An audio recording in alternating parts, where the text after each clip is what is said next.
Perkenalkan, nama saya Vivin Nur Hidayati dari Prodi S1 Keperawatan semester 7 dan nomor NIM-nya saya 14 201 13 21 020. Di sini saya akan menjelaskan tentang penerimaan pasien baru dan sentralisasi obat.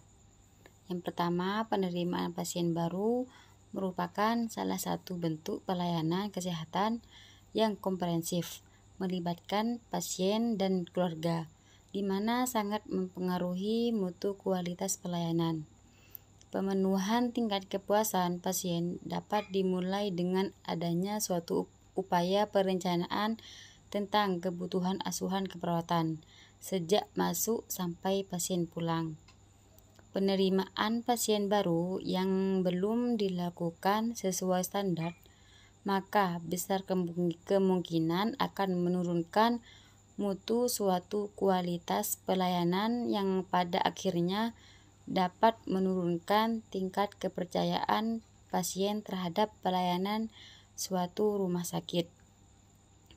Salah satu strategi untuk mengoptimalkan peran dan fungsi perawat dalam tekanan pelayanan keperawatan adalah dengan melakukan proses penerimaan pasien baru sesuai standar, dengan harapan adanya faktor kelola yang optimal sehingga mampu menjadi wahana bagi peningkatan keefektifan pelayanan keperawatan, sekaligus lebih menjamin kepuasan klien terhadap pelayanan keperawatan.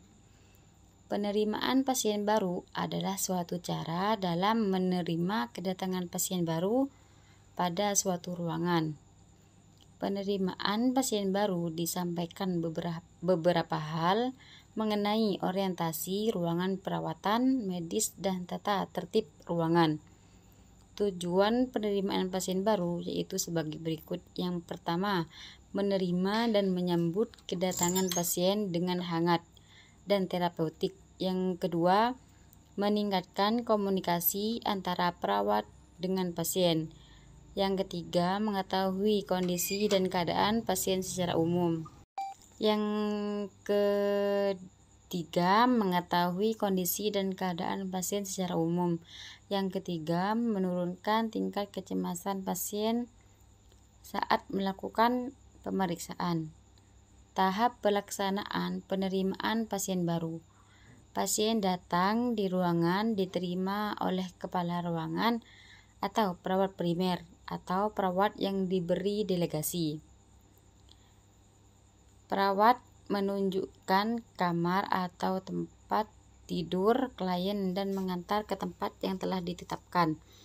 Perawat bersama karyawan lain memindahkan pasien ke tempat tidur. Apabila pasien datang dengan brancard atau kursi roda dan diberikan posisi yang nyaman, perawat PP menerima obat alat data pemeriksaan penunjang yang dibawa dan di catatan khusus dari perawat yang mengantar. Kemudian mendokumentasikan pada lembar serah terima pasien dari ruangan lain dan penandatanganan antara perawat sebelumnya dengan PP. Perawat PP atau PA melakukan pengkajian terhadap pasien sesuai dengan format. Perkenalkan pasien baru dengan pasien yang sekamar. Setelah pasien tenang dan situasi sudah memungkinkan, perawat memberikan informasi kepada klien dan keluarga tentang orientasi ruangan perawat atau termasuk perawat yang bertanggung jawab dan sentralisasi obat, medis atau dokter yang bertanggung jawab dan jadwal visite atau tata tertib ruangan. Perawat menanyakan kembali tentang kejelasan informasi yang telah disampaikan. Apabila pasien atau keluarga sudah jelas, maka diminta untuk menandatangani lembar informed consent sentralisasi obat. Yang kedua akan menjelaskan tentang sentralisasi obat, yaitu pengelolaan seluruh obat yang seluruhnya dilakukan oleh perawat. untuk administrasi ke pasien. Ketepatan pemberian obat adalah proses ketepatan pemberian obat yang dilakukan oleh perawat berdasarkan 6 tepat obat dan waspada terhadap efek samping. Sentralisasi obat atau teknik pengelolaan obat penuh adalah pengelolaan obat di mana seluruh obat yang akan diberikan kepada pasien diserahkan sepenuhnya kepada perawat. Pengeluaran dan pembagian obat sepenuhnya dilakukan oleh perawat.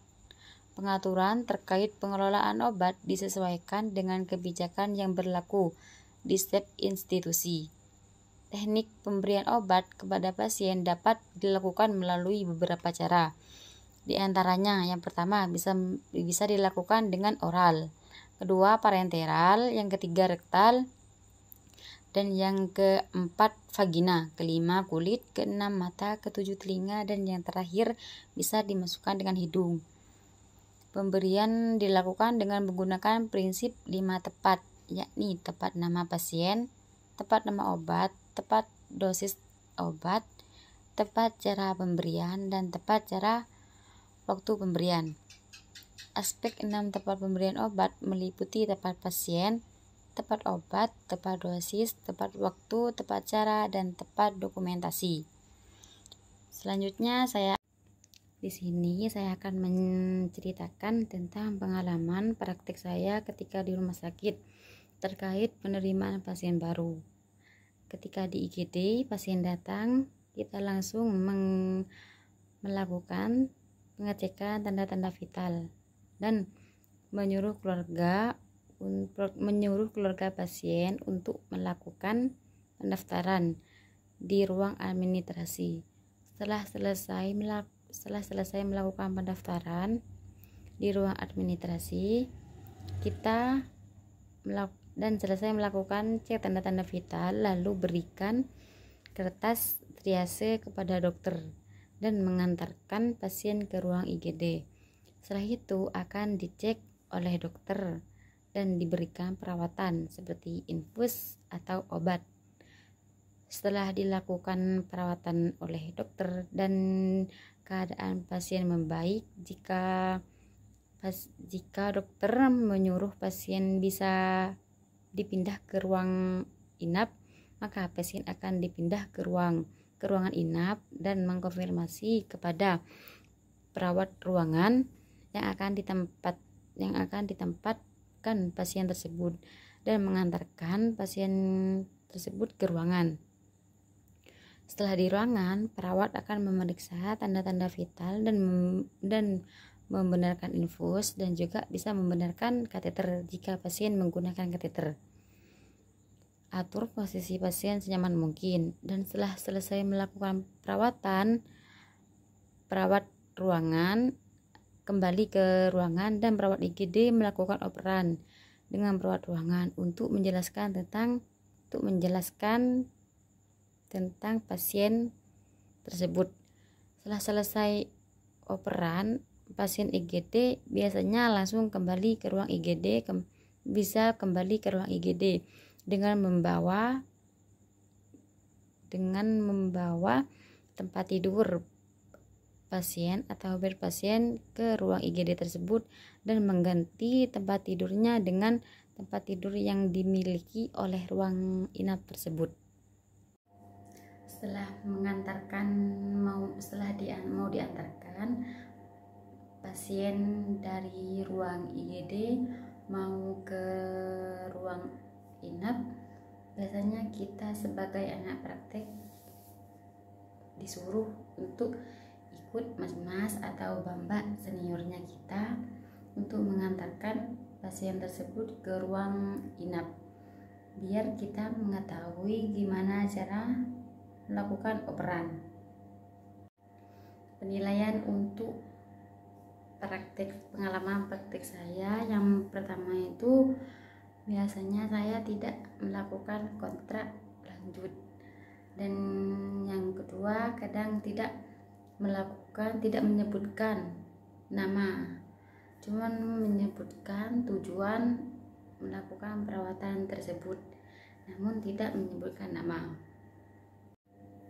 Mungkin cukup sekian cerita pengalaman saya ketika praktek di rumah sakit, dan tepatnya di Rumah Sakit Bangil di Kabupaten Pasuruan.